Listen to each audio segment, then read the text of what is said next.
News now from outer space, where scientists are attempting some high-stakes maneuvers with the history-making spacecraft that just this week became the first ever to land on a comet.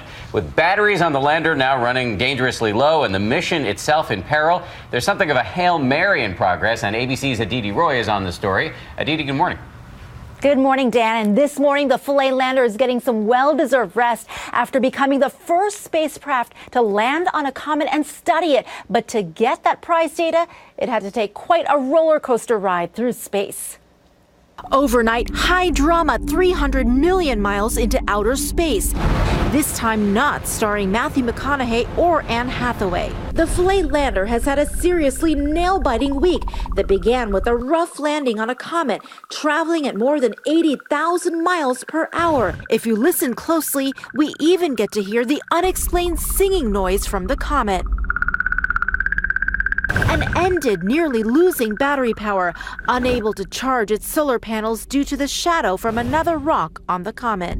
To rescue the first of its kind spacecraft Friday, scientists from the European Space Agency and NASA shut down most of the lander's systems, leaving technicians unable to communicate with the $1.8 billion probe. It started to drill, this we got, but then we lost contact again. Philae resumed sending back scores of data and photos like these, showing off the comet's magnetic field and plasma environment. The lander also sending back tweets. Rosetta, I'm feeling a bit tired. Did you get all my data? I might take a nap.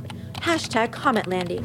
We're orbiting a comet for the first time ever. There's absolutely no question this is a success. But the lander only had limited battery power since its solar panels were in the shadow of a cliff. So researchers decided on a bold plan to raise the lander and rotate it to catch more light onto its solar panels. All this before Philae getting some well-deserved rest after tweeting, #Life on a Comet has just begun.